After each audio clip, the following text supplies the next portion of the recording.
Current Madman, and today we are in it for a insane podcast. The MADMAN Podcast. I am joined by him, her, and her. Yes. Please, no. What do you mean? That was beautiful. Some people would say it was amazing. Most people think it's beautiful. You know, I'm gonna do the finger claps like in a jazz lounge. There we go. Jazz club. No, No, it's a They're not lounge. coming It's a through. lounge. Have some class. Okay. Alright, so I think you're actually going to like these topics. These are going to be fun, wild, and some might say unbelievable. All Let's right. get started. Well, so, I'm gonna cut you off right there, Madman. I have something to share with you guys. whoa! Now, you know that I'm a hardcore Animal Crossing New Horizons fan, right? Yes. Okay. Yeah. Now, you know I've played the game quite a bit. Yeah. Here and there. I've benched it for a little while, but I've missed it in my heart. Yep. Okay, so I've picked up the game for the last few days, and it's been freaking amazing. Nice. Hashtag loving it. But so there's been rumors about certain things. Like there was an island with all blue roses, right? Mm-hmm. Never saw it. But the Scorpion Island, I ended up there, and it was real. And the Tarantula Island, I ended up there, and it was real. Terrifying. Right? Yes, but it was one of those situations where I left every single tool behind except for my net, because that's how I was catching them and came back filled with them. But now, by the way, we went the wrong way for a while about catching those. Remember how we thought it had to be super fast, but it's actually you have to go super slow. Yep. Yes. So I said, let me go on a boat ride, right? Okay. So I went to an island, right? And what do I see when I get to the island? Blue roses. Roses? No. Gold roses? No. Okay, well, we're just start guessing random stuff now. Money trees. Whoa! Yeah. I took pictures. Ooh, let me see. Check it out. Holy cow. So the island had money trees. So it has three awesome. little bags of bells. As if you need more Right. money. Yeah, she's going broke. What are you up to, like 60 mil? And that was, sharing the wealth. Alright. Rebuilding my entire island, That's every awesome. bridge knocked down and rebuild, and Multiple times. multiple times. Got So they had like potatoes and all this other stuff. There were about like 4 to 5 trees, and the bags had about 1,000 bells in each bag. It was pretty cool. Pretty cool. Nice. Yes. So let's start with a shebang. And thank you for bringing up Animal Crossing, because this leads directly into our first topic. Volume 3 of the Animal Crossing manga series, Deserted Island Diary, is set to hit store shelves on September 13, 2022, where all books are sold. All right. That is the storybook. Yes. Storybook. It's like It's a comic. It's a It's a comic. it's like funny and It Do takes. you have the other two? I have the other 2 waiting for the third one. How arrive. are the other 2? Oh well, listen, amazing. I'll read them for you and give you your opinion. Some may say it's a successful So you didn't read them. comic. Got it. Listen, I haven't had the time to, but It's okay. I'm a hardcore fan, so I have them. Eventually, I'll get to it. But I'm gonna keep on getting them as they release them, and then That's we'll awesome. see. Someday I'm waiting for them all to release. I mean, it looks Pulitzer Prize worthy, so yeah, I think that they're gonna be really cool. And I heard they're funny, they're comedy. It's about Yes. it takes the game into a new perspective, and it's not something you see a lot. You get to see the villagers and the personalities come to life, and it even gives like Top Nook some actual stuff to say because they're always mumbling. So yeah. All right. That's pretty cool. That's pretty hype. Okay, we're off to a good start. And now, next up on the bucket list, Volume 3 of the Animal Crossing Tomodachi dolls are officially coming on September 15th, 2022 to everyone's delight. Woo! Yes. Yes, ma'am. So, Yes, I've it seen the is. first 2 volumes, and they are simply adorable. And Volume They 3 are. seems to be continuing the trend. Yeah, they're super cute. They're about 2.2 inches, and so they're pretty tiny. But they actually come with a stand. Oh, they so can you stand up. Yes, because they can, Can first they of all, sit down? no. They lay down though. They lay knock them down. You put them on the stand and then knock them down. But I was not expecting the stand because the box is so cute. They come in these little tiny boxes and they're adorable. So I was like, okay, this is the only way, I guess, to keep them standing. But they come with a cute round clear stand and you place them over there. They have this fuzzy texture and they're super cute, super detailed. It's just like an actual figurine or statue. Doesn't have individual like arm movement or anything like it's just that. it's a just fixed a figure. fixed figure, yes. It just stays there. Yeah, but they're so adorable. Yeah, so who is in this set? Like volume 3? Oh, well, I'm glad you asked. This set includes Blathers, Celeste, Aurora, Goldie, Bo, Apollo, and Judy. And each character measures at about, like you said, 2.2 inches tall, but more specific, and includes a stand. So, in the point of perspective, we'll go back to the other 2 volumes. In the Volume 2 set, it included 8 different characters, Instead and of 7, which, yes. which were KK Slider, CJ, Timmy, Tommy, Raymond, Wolfgang, Francine, and Chrissy. And Volume 1 included 7 characters, which are Isabel, Tom Nook, Flick, Flurry, Lolly, Dom, and Marshall. So they did 7, 8, and back to 7. Yeah, How about 8 the plus- probably because of Timmy and Tommy. I have a major and important question. Yes. Which one out of each of those volumes was your favorite I see where you're going with this, Caterpillar. figure? Finger? Figure. Figure. I really like my thumb, but it doesn't really consider a finger, so I'm gonna go with pointer. Figure. Which one? Figure. I think with this new set, Judy is too cute. Those giant eyes. Oh my gosh, yeah, she's freaking Yeah, adorable. I love Judy. Oh, yeah. Super cute. Now, volume 2, I think it was really nice to see Timmy and Tommy. Oh, Because like you go there so much.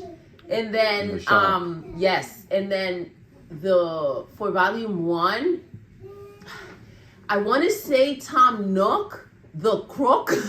Tom Nook the Crook. But She's evil. I'm gonna go with Isabel. She's just too darn cute. Yeah. Take she Take is. these slider too. Why are you putting me in this You situation? gotta choose! Flick, CJ, are you freaking Well, I know kidding Volume me? 2 on my pick is I'll be Tommy. Celeste. Because Tommy is just the best. She's adorable. Oh, Celeste. Pretty sure. Did you say Celeste. Tommy was the best out of Timmy and Tommy? Yeah. Right? What? Timmy's not That's nearly as cool as Tommy. No, that's not right to say. No, it's absolutely right. It's justified. So He out of fell down a well. It's not nice. so who are you most excited to see in volume 3? Let's see. Blathers, I have an attachment to him, even though he talks so freaking much. I wonder why. Celeste is a little sassy, but she's just so darn cute. So the fact that they're brother and sister, I love that. Who's brother and sister? Celeste Celeste and Blathers. Blathers. Oh damn! I completely forgot about that. Completely forgot about that. Now, are Timmy and Tommy twins? I heard they're stepbrothers. Got it. Different moms. You know what I'm saying? Different moms. One was in Brazil, the other was in Same dad. Same dad. That's Tom. Tom is the dad. Same dad. Actually, different moms. Tom is the uncle, but well, I'm not the expert. That's why he has them. That's why he has them working over there nonstop. Yeah, he tells them he's their uncle Better to. because they don't know who their mom is, and he doesn't want to take responsibility. Oh, but Oh my gosh, Tom Nook. Tommy. Actually, Tommy is the Timmy one he and prefers. All the Yeah. Oh, that's just wrong, Tom. It's true. I'm Yeah. telling you, Tommy is the best. Tommy is the oldest one. I suppose The older just a two. little older. Probably. Oh my gosh.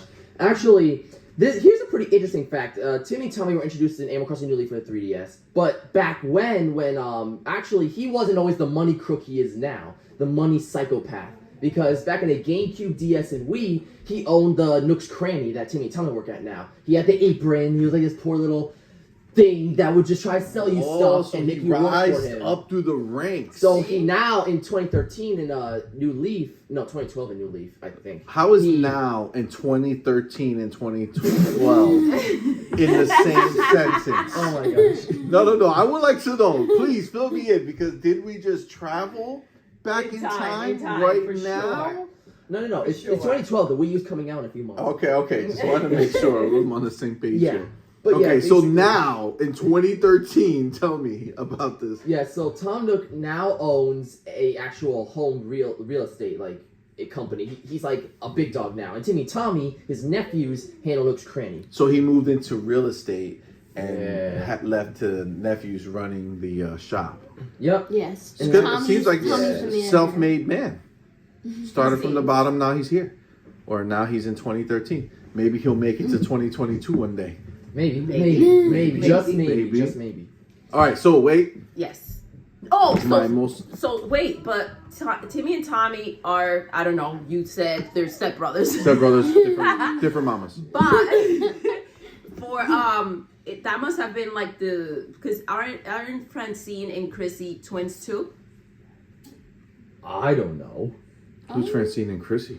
I think so. From volume 2, right? I don't So that's remember. like the- I don't remember And the it too well. bunnies are Yeah, twins. the yeah. two. Yeah, they're twins. There's a blue and a pink one. I think they're all step siblings, and Oh, I have a all of their Francine. I mamas think I are have Francine in my different. island. See? Or is she the blue bunny? Well, I don't know this. I guess you don't. I guess So you don't. this is what I would say. I am excited. I know volume 3 didn't even release, but volume 4 maybe I'll see one of my favorite characters. All right, so now this is the real deal right here. Who are you most excited or would be most excited to hear coming in volume 4? Oh! You got you there. That was an epic reaction, by the Oh way. my gosh, that was epic. Okay, go ahead. Okay, so season so- 4, volume 4. One of my favorite characters, Gulliver. Ooh, Gulliver, the Gulliver. singer. I love him. But which Gulliver? Aren't there two? Yeah, No. there's a pirate. And The then there's- original, not Gulliver. Oh, Gulliver. Yeah, that's Gulliver. No, it's Gulliver. It's Gulliver. R, mateys. Gulliver. And Captain is super cute. Oh, Captain. He's so Captain. He's adorbs. So he hasn't been released yet? No. All right. Isn't that Yeah. messed up? So Well, they did Flick and CJ, they have and like I mean they have to gradually 400. do it. I know, they're anti-turtle, I guess. I'm here for all of them. All right, Nintendo, all of them. Got it, I'm sure Nintendo can hear you right now, and they're like, we gotta switch plans. Yes. Get that out right now. Plans on you strings. Get to work. That's hilarious. Get me Okay. those characters. Now they did make the Nendroid for Isabel, the winter and the Summer version. The summer version. But I do feel like either make us more Nendroids, right? Let's see Timmy and Tommy, Tom Nook. Money Yes. bags. Yes, something like really cool. Or make us like some statues, some more stuff. They should have Yeah. a statue. Nintendo is no Take it, like a stranger. big statue with like everyone. Oh my gosh, that would be humongous. So cool. $1,000? Do I hear $1,000? No, I think they have to do it gradually because they're all so adorable and so small, and but to put them all together, that would be. Yeah, I get it. I mean, have you seen how many Link Ninjoids there are? Like, it's ridiculous. I think Yes. they could squirt out some more Animal Crossing. games. Right? We Yeah. need some more Representation. display. Yes. Come on, they didn't know this was going to become the phenomenon that it is. when did the first one come out? The first game?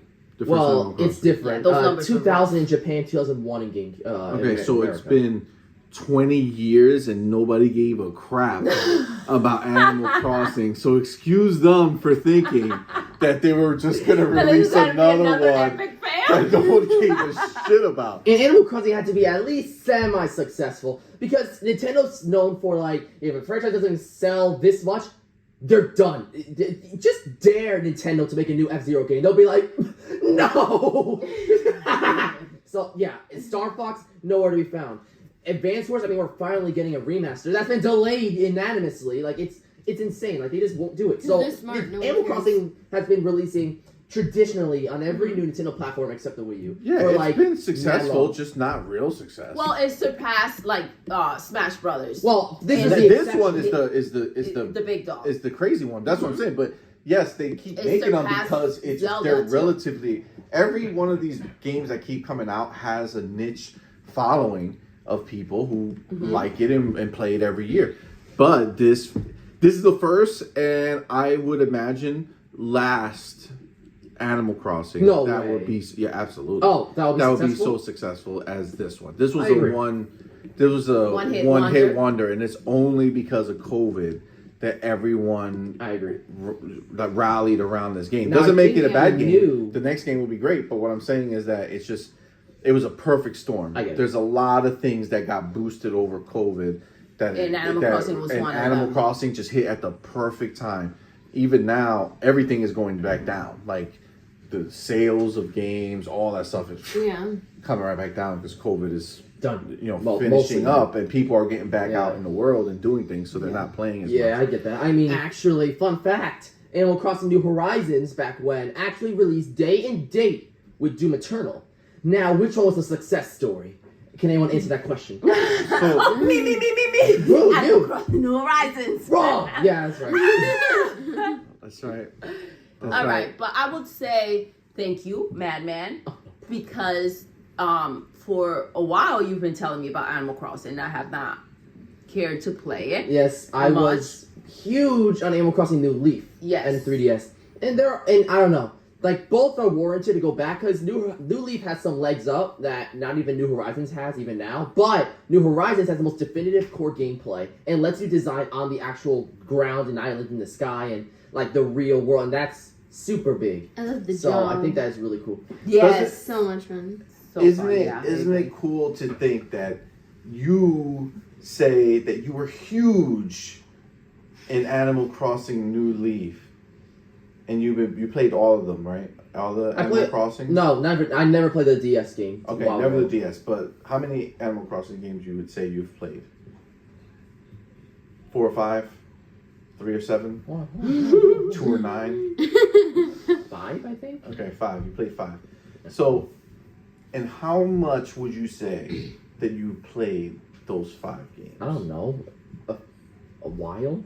Okay. So, you probably played, I don't know, maybe being gracious, 365 probably maybe billion 100 hours. hours total of all of them. Sounds great. So, Total? her over here, Oh, you have, God. what is it, like 7,000 hours? I would be scared if I saw that in someone's play activity. What the f is that? She's played more of Animal Crossing than it's I've ridiculous. played I've surpassed all the you games that I've as played a fan of Animal Crossing. in like 3 They years. say it's a casuals and I make the got money it. go round. Oh, listen, I got the and that was a pain to get that blue rose.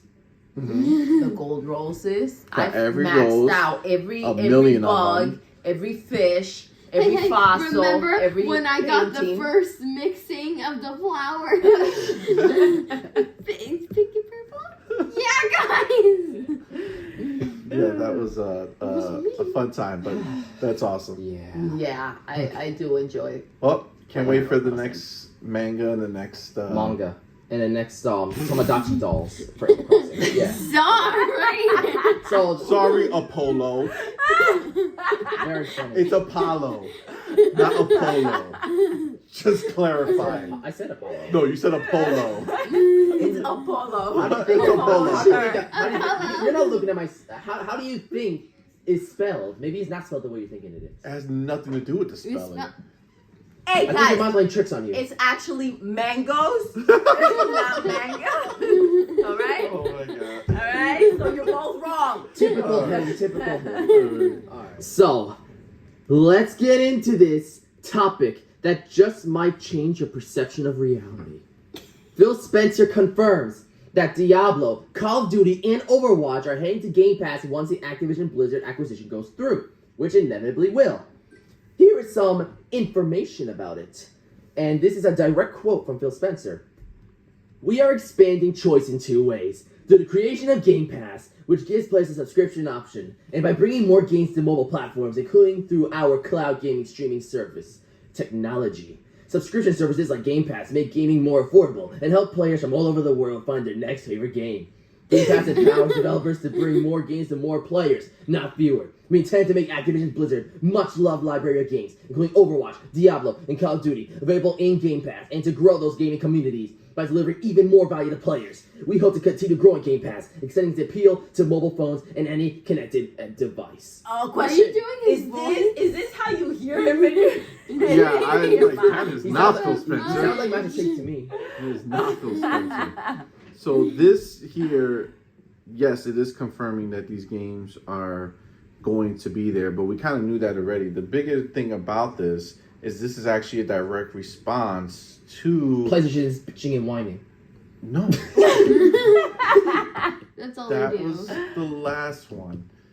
This one now is in response to the UK, their CMA. It's their Competition and Markets Authority, which basically is like the FTC for the United States, which they're the ones who have to block or allow the deal for the Activision Blizzard deal to go through.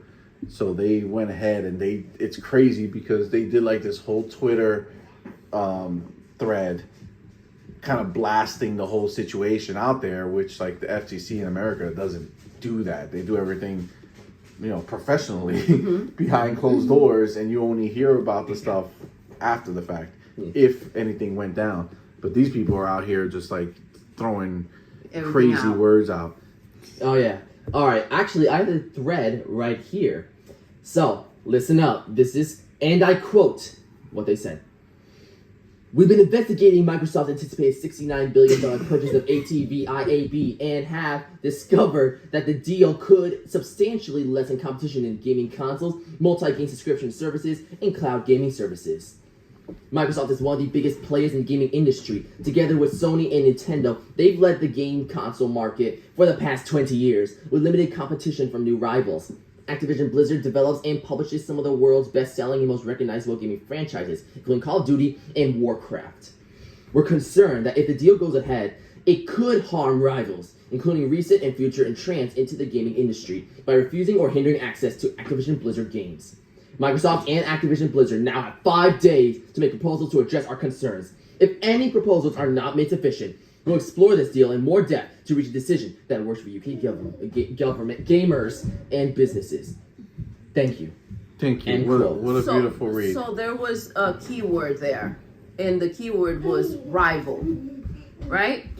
Yeah, so that's the... It's ridiculous. That's the they big thing. are rivals. If you're making if we're playing chess, right? You can't get mad at any move that I make that can potentially knock you out, and it's like That's not That's the- fair. that's not fair. You You're can't about to kick kill and me. scream about it. This is So ridiculous. that's what's so weird about this, because this is a governing body, right? So they're supposed to be neutral in this whole thing, and they're supposed to just look at what's going on. Now Yeah, it's supposed to be in the business interest. decisions. It's supposed to be in the interest of the consumer and making sure that no company is basically cheating the system, right? So like Microsoft didn't make Call of Duty. Like if they had made Call of Duty and this was their thing, then there's no discussion here, right? It's theirs. There's no worry about it. So the problem comes in because Call of Duty is already established and it's a really big thing, right? It's a huge thing. So what they're trying to say is Microsoft is gonna buy its way into dominance because they're trying to argue that Call of Duty is the most dominant thing and it's gonna destroy the competition if one company owns it over the other person, right? So I was listening, there's this guy, Hobbs Law, he's a YouTuber, but he's a lawyer. and he deals with acquisitions and this stuff. So this is like his field. So he makes videos on it, and he did a long video. I didn't get to watch it too much, but he's been on other people's podcasts, and I was listening. And what he said is like when it comes to business, what they're trying in general, what you're trying to protect, right? Like he talked about it like a soccer pitch, right? Like the field for soccer is called a pitch. And you have two teams, right? And what they want is for those two teams to be able to compete and play against each other, right? Mm-hmm. So if one person scores, you're putting, like, the other team is down, right? Like, that's the whole point, right? Like, they want them to go and fight and try to win. Mm-hmm. But what they don't want to do is they don't want to have one of the teams go out there with a billy club and, like, knock out 3 of the players and now they're down. Okay, but you know what I'm saying? So what they're saying is they don't want, if there was a way to prove that Microsoft buying Call of Duty would shut down Sony because, like, that's their only revenue, and if Microsoft keeps it, then Sony's going down, then that would be a bad thing for the industry in their mind. And this is ridiculous to me, because this is like saying, hey, you guys, back in the day, right? You guys are paying Michael Jordan this amount of money, but it's not fair for him to play, so you have to bench him. No, like, if you can pay his salary or whatever, however much a contract is for, then that's your player. You go, you pick football players from all over the place, whatever you can afford, whoever you can talk into coming and joining you so you can have a better team, then that's what you do. This sounds ridiculous to me. The fact that we're even talking about this. We talked about Activision going down when it came to that whole #MeToo thing that happened. So maybe the sales dropped for one of their games, right? Call of Duty. Exactly. So then what happens then, right? There's a company, Microsoft is trying to get them in, they're paying up the money, and they're cleaning out the company to clear out their name and to continue with the games for what they are, the games, which they made phenomenal games, right? Let's not let this company get washed out for the bad seeds that were in there, right? Yep. I don't see anything but the good. And if it's a competition, obviously people are gonna make moves to get ahead. And they're not benching and saying this game is never gonna come out. There are artists that get signed for things and they don't give them any music, but they're under contract and they can't make new stuff, right? They're actively saying we are making these games, so no one's getting cheated out of anything. And they're saying that they literally said it multiple times. And even in that, we didn't read the quote, but if in that same big thing that Phil Spencer wrote, he put out that statement. In another part of it, he reiterated that they are going to keep Call of Duty on PlayStation, the same game, the same version, the same release date on PlayStation as well. See, so they're not even trying to take it. Yes, that's what I'm saying. Even the fact that they are coming out and saying this is beyond generous. Right? Yeah. Once you have something and it's yours, it's up to you what you want to do. If you look at this and you say, I invested this much money to have this, so I'm going to release it on my Xbox first, and all the other systems have to wait a bit. Just like PlayStation has exclusive games like Spider-Man, The Last of Us, Uncharted, God of War, then I don't even understand why this is a discussion. So that same... Yeah, I know. Like, this is a back and forth that is being held up. This is ridiculous. The same lawyer said that he also fully believes that this is going to go through. Of course. It's just, these are like, basically what they're hoping. Well, yeah, they have to do it. And what they're hoping to have happen is, he was talking about, there's these things that you can put in there, like the decrees or something like that, where basically it could be statements where they make Microsoft put in writing saying, okay, if this deal goes through, we are not going to take this game away from PlayStation. We're not going to make them an inferior version. We're not going to do this or not going to do that, right? So that's what I think the goal is for all these things, these regulators. I think, I mean, obviously this is hardcore speculation, but I think, PlayStation is probably concerned that they're not wetting some whistle somewhere to have them do these deeper dives to try to make it seem worse than it is. Like there was parts, if you read we read the Twitter thread, but if you read the actual statement that they released, like the complete statement, they literally took part of the Brazil statement where Sony made that statement. They literally took part of Sony's statement and said it as their own, like plagiarism. Like they literally just copied and pasted from Sony's statement saying how it can do damage here and do damage here. Literally just said it word for word. It's almost like there's a PlayStation guy working at that company. He's like, no, I love my PlayStation. I must have Call of Duty. So Jim Ryan was in disguise. That's the bottom line. There are fans of every system, right? And if you realistically think of this, is Xbox going to go ahead and say, just for the heck of it, I am not going to release it on any other systems and cheat myself out of that extra money, right? Yeah, you can manhandle people into only buying your system. Well, listen, in general, yes, you want exclusives to make people come to your ecosystem, but they're not going to do that with Call of Duty because Call of Duty is too big. It's like Minecraft, right? They bought Minecraft.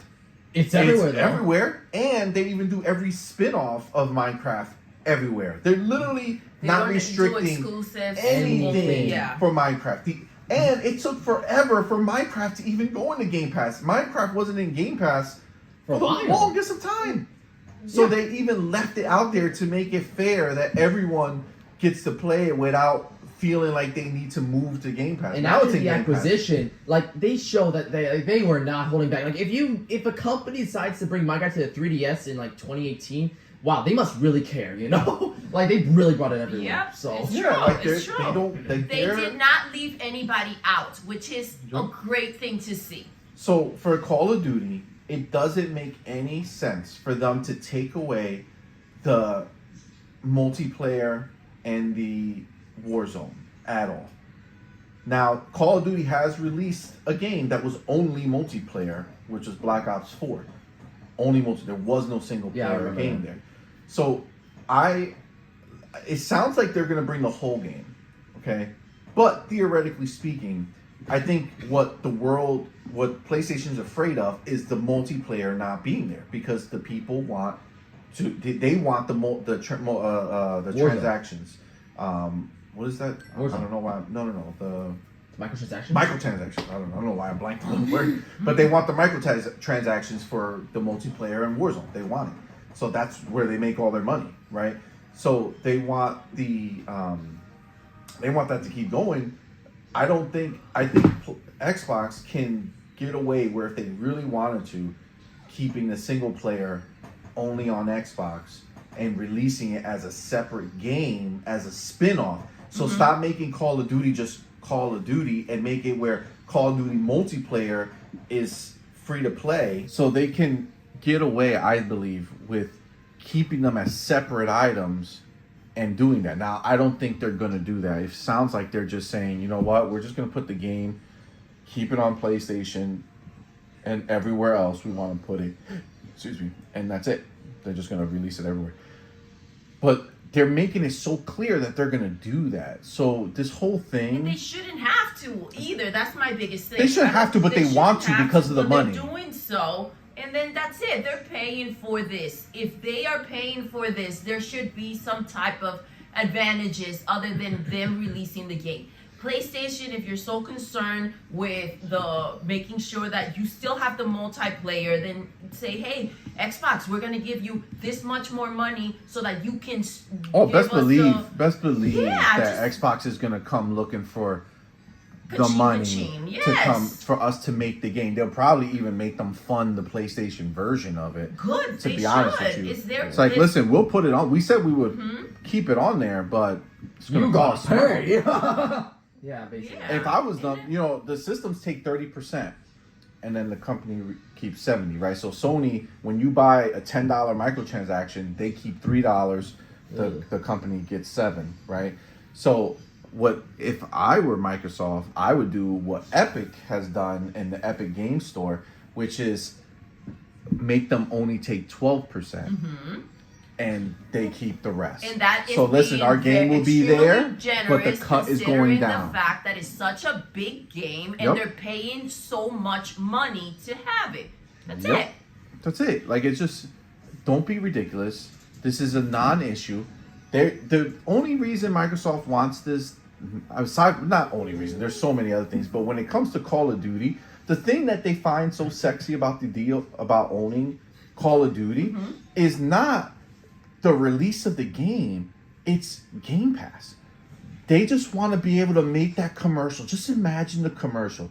It comes up on screen. You see the guns shooting, the trucks flipping over, bombs exploding. Wow, Call of guns! Duty, play day one on Game Pass.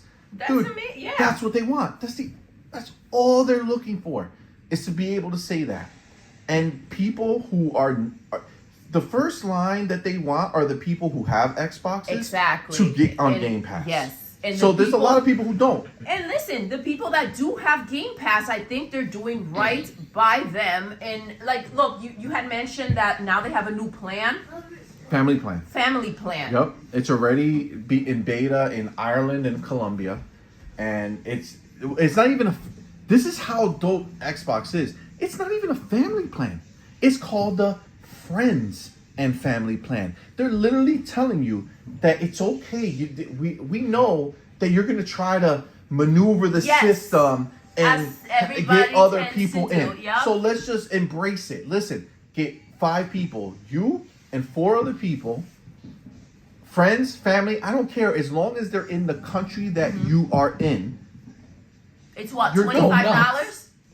Well, it's Something not like official, but right now it's 21 pounds or something, they're saying the conversion rate from where it is now is $25 in US. Which is, so that's what they're thinking. It hasn't been officially released, but it is. They do have documentation for those countries of what they have going on. So they're not making this some ridiculous thing. They're not even charging the price of a full game to play this Game Pass inventory of games, right? Yep. So they're doing right by the people that have already signed up, and they are luring in other people that may be on the fence. And I mean, how much better can it get? Especially if, like, you normally play your games digital, right? It's just a click away. You just go in there, get your stuff. Who doesn't spend more than $25 or just for a library of games, $25 a month or $30 a month? It's ridiculous. If you do play games, then I don't see any other way to go, right? It doesn't make any sense not to have it. I mean, listen, most people, if you're a gamer, at least get 1 game a month, right? Most people. But even if you get 2 games every 2 months, you still spent $60 or 70, depending where you are, and in tax. 2 months. In 2 months, you would only have spent $50 on the Game Pass, and you've had so infinite, like hundreds of games to play, plus the new games they release every 2 weeks. There's new games that are put into Game Pass. Now, I would understand this type of pricing and if it were like a bunch of, like I had said before, a bunch of old games, but that's not what they're doing. They're games that release all the time. Putting in brand new games. It's a huge library of them, and then it also lets you go back and be like, oh shoot, I forgot about this game. Let me try it again. Let me play it for a little while. So they've put in games that are big and they're smaller, but like right now they just released this game, Immortality, okay, which I actually want to try out. It's a FMV game. So it's full motion video. So it's actually like a recording, and it's like a murder mystery. It's this actress who was around in the past, and she did a whole bunch of things, and then one day she just disappeared completely.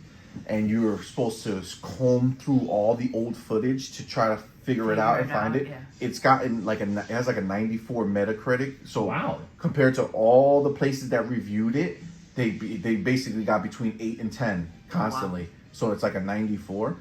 It's one of the best reviewed games of the year, and it's in Game Pass. Now, who was going to buy that game with, like, nobody, right? Very little people. But now it's in Game Pass. It's like, yeah, why not? It's a 94. Of course I want to play it. Let me see how it is, right? So it's like this opens up. It's not only consumers who benefit from Game Pass, man. It's the developers, the people making these games, get their games out there to bigger audiences. Exactly. I played so many games that I never would have touched, and I end up really liking them. And it's literally like free commercial, because if people go ahead and try these games and they talk about it and they recommend it, even if it's for a different system, they go and pick up the game. Yes, exactly. And play it on a different system because they actually heard about it, games that would not have been heard of before, right? Yep. Developers have actually said it, that they've seen that it's not only their Xbox versions that get boosted, but they get boosted everywhere else when they come out on Game Pass, because the word of mouth spreads it and people get really pumped to try it. And it also helps games that are not so well reviewed. Like, for instance, right now Saints Row came out, right? Now, I really want to play Saints Row. I know the reviews are whatever, but I don't care, because I like Saints Row and I like those types of games. But I know it's going to come to Game Pass because it has crap reviews now, and people are having fun with the game, but because of the crap reviews, it's not going to sell as much. Exactly. So because it's not going to sell as much, they're going to go and they're going to go to Microsoft, and Microsoft's like, yeah, we'll pay you some money. Come here and be in Game Pass. And they'll get their money. Exactly. And it's going to come. You know, this also helps the consumer with the fact that a lot of times, obviously, a group of people cannot speak for everyone. So the fact that this game had low reviews, it doesn't mean that everyone has the same opinion. So this allows, if it goes into Game Pass, for people to actually try who didn't buy it only because of the reviews, right? And they can make up their own mind and potentially recommend the game. So there's this game, Outriders, heard of that came out into Game Pass. And before the game came out, it was rough. Like, people were not feeling it through previews and things like that. Then the game released. There was a lot of bugs in it. Like, not it's a little glitchy. But so many people hopped into it and freaking really had a lot of fun playing it that it went viral, blew up, and sold shit tons of copies in different places. And it's because it went to Game Pass. That's the biggest reason why that game blew up, was because it had went to Game Pass. Well, there you have it. Game Pass is not just for the Xbox diehards. It's a way of life. It's for everybody to get a taste of these things and potentially broaden their opinion and their desire to go and pick up these games. So this is good for the developers, this is good for Microsoft, this is good for the consumers, and let's cut the bull crap out with this Activision nonsense and just let's get Call of Duty back out, right? Yeah, and honestly, Free Call of Duty. Free Call of Duty. The crazy thing is too, is that there's a lot of people who are influenced so much, like Vanguard, Call of Duty Vanguard. Yeah. That was a great game. I beat it. Very, very good game. A lot of people didn't buy it. I mean, it's still, when I say a lot of people, it was still one of the literally best-selling games of the year. Not as high as it normally is, because a lot of people didn't play because they heard of the reviews. Well, now people can actually go back if it's in Game Pass, but oh wow, it actually wasn't that bad. Like, it wasn't that big of an issue. This is like Netflix, right? If you go and you hear, because a lot of times they do reviews on certain movies, and it's not fair, because I go and see the movie and I'm like, wow, this movie was amazing. What were they talking about? I enjoyed it so much, right? But if you go by the reviews, you're kind of limiting yourself to your own opinion, correct? Absolutely. So Netflix has made it that if you have the subscription, they could block their movies, right? Certain ones, depending on who they paid and how much they paid for it, right? But they're not. They put it all out there on their streaming service, and if you have their service, then you get to watch it and create your own opinion. Yeah, you right? like it or you don't. Exactly. But it's there. We've seen these will all be movies that, in general, you probably wouldn't even watch, because you're like, oh, it's a lower budget than normal. Exactly. But there are great movies that come out to these streaming services. Not just Netflix. All of them have these Hulu bangers. has their own. Yeah, they have like these great movies that probably would have never. That's the bigger thing. They probably would have never even gotten made. Yes. they went and got green light by a big movie studio because they don't think it's going to sell. Imagine how much more jobs. Just think about how many more jobs were made and how many people actually got paid for these things that would not have gotten paid for. It's like a new life for actors. It allows this group of people that think of power, right? And these huge actors get first pick, or these huge companies get first pick. This allows everyone to have a fair shot. Yep. It's like when you put things and you haven't made it in some way and you put things up on YouTube, right? Yep. And this allows people YouTube is huge. It allows people to come out and do things that a creative outlet that they haven't had before. And it's like crazy to think, like Netflix picks up so many shows. Like Squid Game, they've been trying to make that for almost 10 years. Mm-hmm. Never happened until Netflix was like, we got you. And then it blew, and it's an insane phenomenon. Lately, Korea, like BTS and like Gangnam Style, like everything huge has been coming from them, which is crazy. Cobra Kai, fun fact you guys didn't know, it was actually a YouTube series in the beginning. But after season 3, YouTube didn't want to do it anymore, and they just said, we're just doing unscripted content. And then something like that. And Netflix was like, we got you with season 4 and 5. And now it's even bigger. Hold on, wait. So the first season on Netflix, is that the first season that was on YouTube? Yeah, no, it is. I mean, the whole show's on there now. But season 4 was produced by Netflix. So the ones that we saw originally were the same ones that were on YouTube. They just bought the rights. But they just bought the rights to put it on Netflix. Got it. But that's what it does. It's incredible. It makes it where these creators can have an opportunity to create. Yes. Right? Video games too, the same thing. Developers are making games that they try to pitch to people and they're like, no, that's not going to sell. And on Game Pass, it's not about sales. They just want interesting things in the service so that people can be like, that's cool. I'll try that out this month. And you just stay subscribed. Listen, this is why it's so important to have so many streaming services, right? Competition. Peacock, Paramount, competition. Netflix, the Disney. Like it's important to have all these things. One of my favorite shows, it's on Peacock, but it's made by Paramount. I don't know why they don't have it on their streaming service. They have it on Peacock. Yellowstone. Oh, that's because it was before the streaming service existed. So I wouldn't have tried that show if I saw I don't know, if I was walking through a store and I was like, oh, look, Yellowstone. I'm not buying that, right? I'm not buying the DVDs or the Blu-rays or whatever. But it was on my streaming service and I said, right, okay, let's try it. Amazing. Are you kidding me? I am like hooked on that show. Yep. Halo, I would have never said, let me go try it, but it's on my streaming services. Love it. I mean, I would have. You would have. The Witcher.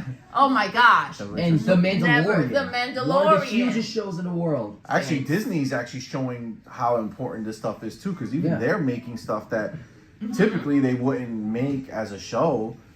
Right? Like it's long. These are long form movies. Like Mandalorian, they would have probably tried to make a Mandalorian movie in the beginning that's 3 hours long, and it would have been everything combobulated, all conjoined. And there's also, they're releasing this new one, which, I mean, they've been up and down. I mean, obviously they finished the Clone Wars. They finally gave it the final season after ending a cliffhanger long ago. But they're releasing a new show called Star Wars Andor, which is like a prequel story I think it's in the prequel timeline. And that's how the Resistance came about. Where stormtroopers were like obliterating innocence and stuff like that. This is a real show? Yeah, it's real. It's coming to Disney Plus, live action. And it's about, and they're like, it looks, I was like, oh, another Star Wars show, cool. You look at the trailer, it's got it's about how the Resistance became the Resistance. And it looks pretty fire. It's almost like an uprising. We need to catch up. We need to do we need to do like a binge of Star Wars, of the Star Wars. There's so much that we always started, we never finished. And Marvel, Loki, we didn't even finish that one light. Loki, What If, Hawkeye. Oh my god, Hawkeye, we gotta watch that for the holidays, because low-key, some people are saying it's a Christmas tradition now. Like, it's not like they slapped a Christmas sticker on it, and they're like, hey, it's sort of Christmas. They sprinkle it's some literally snow. about it. How Hawkeye's trying to get to his family for Christmas. And it's like that. And it's like almost like a Die Hard situation. Yeah. Meaning that this plot has a real plot. I mean, if it's not Christmas, you could probably watch it. But it feels like a Christmas show, a lot of people say. Right. And it's pretty cool. And so also, I feel like we need to do that. Yes, and then there's like 100%. What If, which is like, it's so like I want to see Marvel Zombies so badly. That's the big draw. It looks so fun. They're actually making a Disney Plus series about it called Marvel Zombies, and it's like a actual R-rated take on what the zombies from the comics are instead of the more toned down one What If got. And the then, hard part about What If is that everything you're watching is fake. it's a cartoon. Yes. Oh, it is. But you love the art style. You saw the first two, and you're like, you were actually pleasantly surprised. I'm just saying that's what's hard about it. It's hard. But they got to watch. He's not they got the saying vast that it's majority of the not- actors back. He's not saying So- it's not good. He's I'm saying just it's saying. just a little harder to It's see. just harder to be like, all right, let's watch. I don't know, Now, I think that Cartoon. what's as big as the concepts. Like in the there's like the crazy stuff that happens. Like actually, there's Black Panther as like Star-Lord, and then there's like what if the Avengers are like killed and stuff like that. And it just gets really wild. What if Doctor Strange became evil in terms? But it's like a of comic that's book, the, right? the Like one the thing. multiverse. Yes, that I have trouble with the what if or the Yeah. take back. Because it's almost like a waste of time to watch things 'Cause that it's are not- not part of the story of what we're trying to catch up Yeah, on, it's right? like when if you're we're trying to watching catch up on something. story. Yeah, go ahead. It's like when you're watching something and at the end it was all a dream. Yeah, it's like what Oh, did I I just don't like watch? that. Like No. what is it that I just watched? I mean, it's not that situation. Now, in retrospect, like you look at it in the big picture, and like, yes, I agree. However, Marvel has said it many times that multiverse is such a huge part of what's going forward that What If is 100% canon. Doctor Strange and Multiverse of Madness, a bunch of characters from What If are in that movie. And not to mention, like, the future, like, there's actually 2 Avengers movies confirmed at Comic-Con. The Kang Dynasty, and then there's Secret Wars. Now, Secret Wars sounds like, okay, Secret Wars, the new Avengers. In the comics, I heard that, like, the idea is that it's all the multiverses coming together and, like, fucking finding each other to be the true verse, or multiverse or whatnot.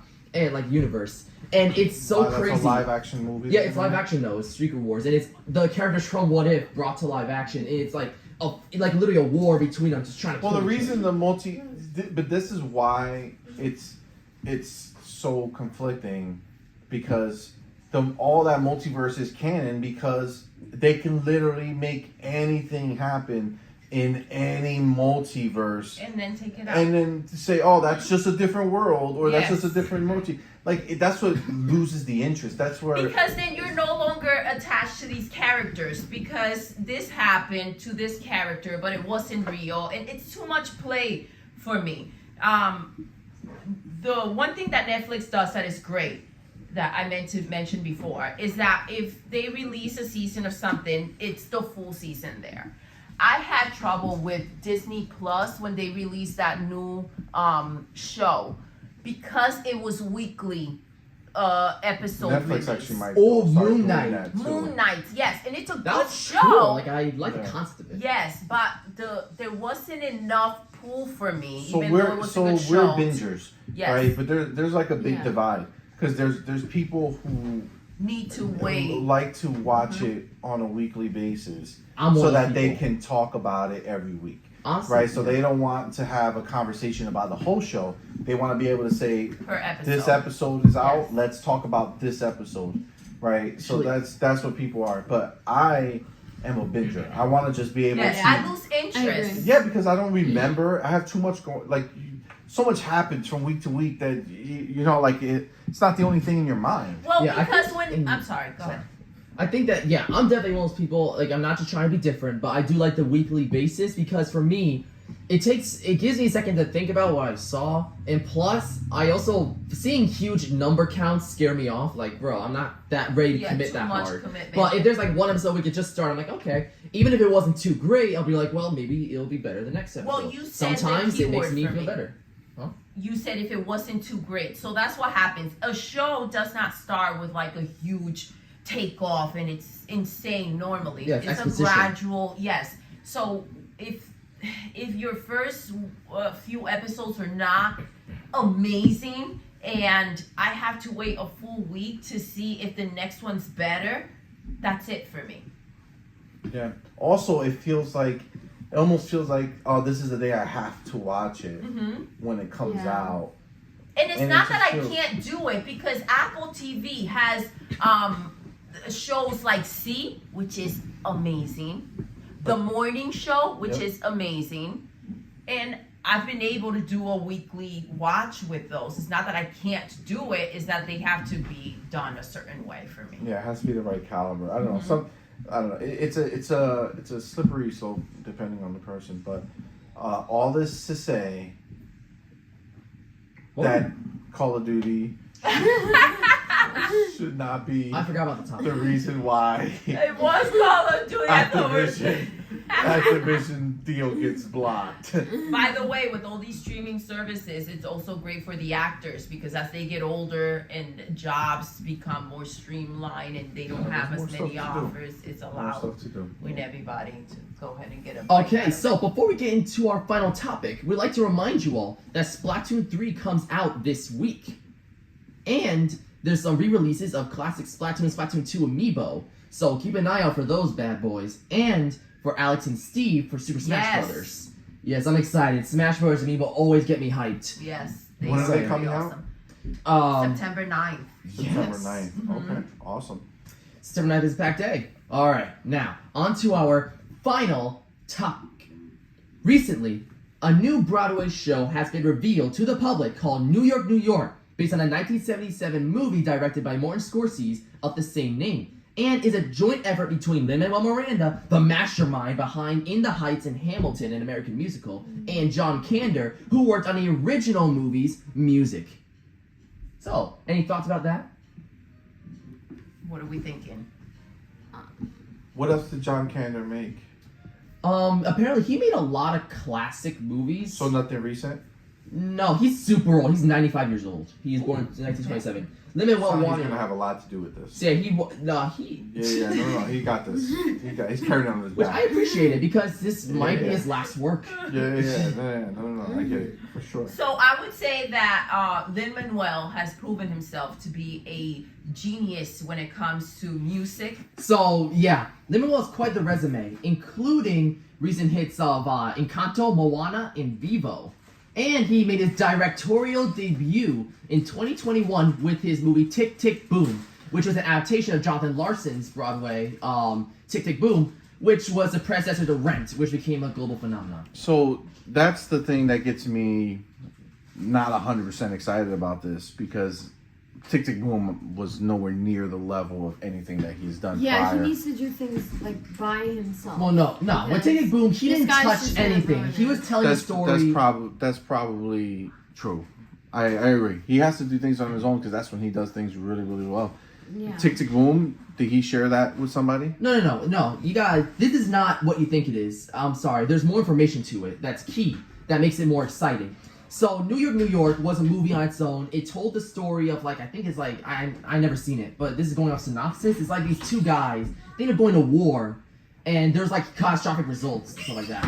This story tells about, what New York went through and bouncing back from that. It has songs from the original, but Lin-Manuel is largely rewriting and making new lyrics for it. And John Kander is there to basically keep the sort of feel of it. Like how West Side Story, they had new music. So he was a part of the original. And yeah, now John Kander. he's just... Yeah, that's what's cool about it. Like West Side Story. Well, they had, they made new, Steven Spielberg was at the helm of it. They had a bunch of new music writers, but they brought back the original, the Broadway.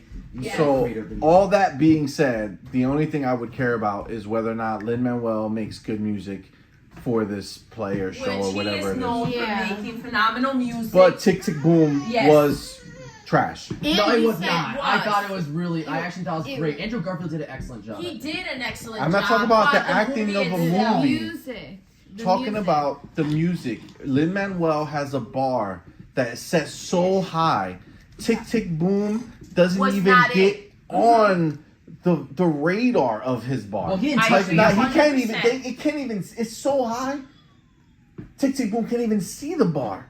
Yeah, very funny. Yeah, I agree. I get it. It's not even in the same stratosphere. He didn't touch the music. He did nothing to it. Exactly. So but we need Lin-Manuel in charge of the music. So what we're trying to figure out. So in New York, It's New like, York has previous music, correct? Yep. Which means it's gonna get carry over right into this play. Yeah, he's saying that he's just gonna rewrite the words, like the music is saying. Yeah, but Yes, but he's only gonna rewrite some of the words, keeping the same essence. And the same music musicality. Yes, these are not Lin-Manuel original lyrics, original music. Which The music is the key. A genius. He puts music together. The words that he puts on there are perfect, but his musicality is it's like so amazing. Music. Yeah, like the When words goes. Sings and oh my god. These That's beats. what scares me about Little Mermaid that he's also doing. Oh, it's producing. Oh, he it. said He's not touching it. And which So, I'm but not that's like- happy about. I want to hear Lin-Manuel's Yeah, take exactly. on Like- anything that has music. Like, He here's should the thing, not he has too be- much respect for it. Like, I think that both like Tick Tick Boom and Little Mermaid is different things. Like with Tick Tick Boom, he wanted to do it really badly. He wanted to tell Jonathan Larson's story because he adores Rent. He thinks it's a masterpiece. So and this is- Little Mermaid's a similar situation. Sorry, I'm trying. Go ahead. I'm sorry. I cut you off twice. Yeah, That's why sorry. you were done. But that made him want to do music at all because he loved Little Mermaid. So he just doesn't want to mess with them. That's great. Keep that in your hopes and dreams inside of you and go out there and give us what we actually want, which is we want Lin-Manuel's stories in music form. That's what we want. That's what he does amazingly well. I don't need him to direct movies or shows that other people did the music for. Exactly. It's not worth it. That's like saying Yes. I have the greatest basketball player in the world, And he's but I gonna want him to coach. sell hot dogs in the stands instead of getting on the field, getting on the It's court true. and playing. That's a perfect. Lin-Manuel is a music mastermind. He creates, his movies are amazing through his music. Everything else gains from the music aspect. Moana, as a story by itself, Was all right. would have been nothing if he didn't make the music to go with it. Hey, and Lin-Manuel was like, "What can I say except you're welcome." Exactly. But that's exactly it, right? Like, if he's not in charge of the music, then it's not worth it the same way to Then me. he's not being utilized to his potential. Yeah. I mean, now maybe this is his desire. Maybe he wants to get into things like directing and producing that don't require him to be so creative, because it might be a little stressful maybe to be so good and have to constantly hit those bars, because he constantly hits those bars when he's doing music. He does. Every single time, from the In the Heights to Hamilton to every movie that he's actually done the soundtrack for, it's agree been 100%. knocked out of the park. So I'm just, it excites me to hear, oh, Lin-Manuel's attached to this thing. And it's like, oh, great, he's doing the music? Nah, he's going to just, rework some stuff, and the 95-year-old is going to help him. He's bringing in the breakfast platter for the. Yeah. I got bagels, guys.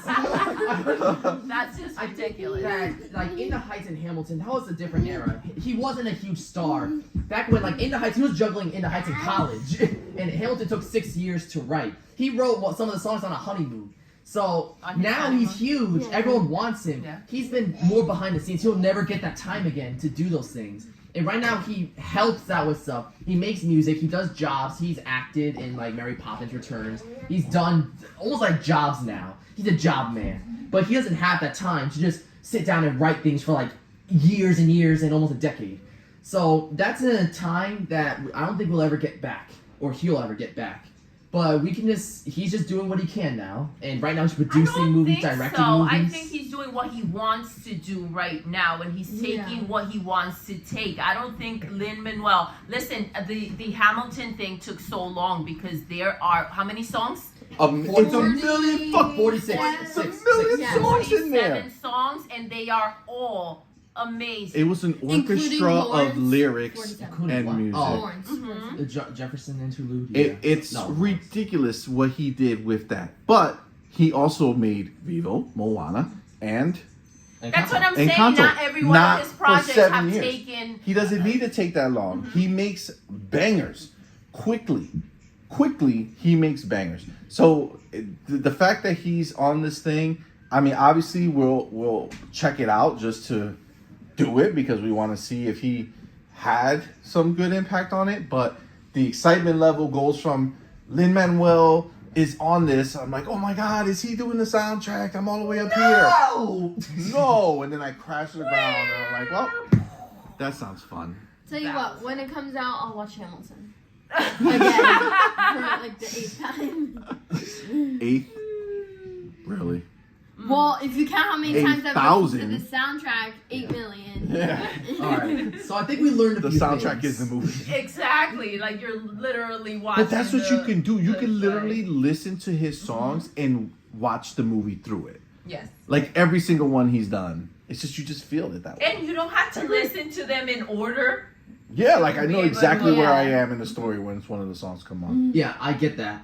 I mean, I think we learned a lot of things. One, this is a Broadway show to keep your eye on. I think that it has Lin-Manuel's sort of passion in it, and I think that it'll be interesting to see how it goes forth and how it actually turns out. So, in March 2023, that's when he'll reveal what theater it'll take over. Because remember, Broadway's not movies. It takes over a theater for like as long as it's going. Phantom of the Opera, 25 years, same theater. Hamilton, it's been like its 8th year right now, I think, and it's same theater. They tour sometimes, but it's the same theater largely. They could go to the theater right now in New York and get a ticket. So yeah, So basically, yeah, and also Great yeah. point. Yeah. Yeah. And yeah. and also we learned that him holds Vivo at a higher regard than Into the Spider-Verse. What? Fact. That's mind blowing, but okay. Fact. I'm not an expert. Well, I would say That's that also a I fact. can I can watch Vivo. It's one of those. Yeah, movies we've you can seen Vivo a just million put times. it on. We've seen Encanto a million times. We've seen Moana a million times. How many times we watched Into the Spider-Verse? Once, and probably fell asleep a little bit during it at some point. Maybe just a little power nap. Yeah, let's just call it what it is. It was almost 2 hours. The facts don't lie. You wouldn't watch it back to back. But if you put it on Vivo and you were sitting over there, you would sit there and be like, oh yeah, this is good. That's a nice song. That is a great song. Start singing it in your heart. The soundtrack was a big takeaway for Let's me. call it what it is. The movie I Let's thought call was it what meh, it is. but the soundtrack was definitely the star. It had a great soundtrack. Yeah, for sure. So yeah, I think that's Except the right. soundtrack is the entire story of what matters. And I if you mean- like the soundtrack, by definition, you like the story it's telling. Yes. But with that being said, that is a wrap on that podcast. Yes, I was about to say that. right there. See, I took it from you. Cheese. Give it back. You give that back right now. I'm gonna say this is MADMAN Podcast out.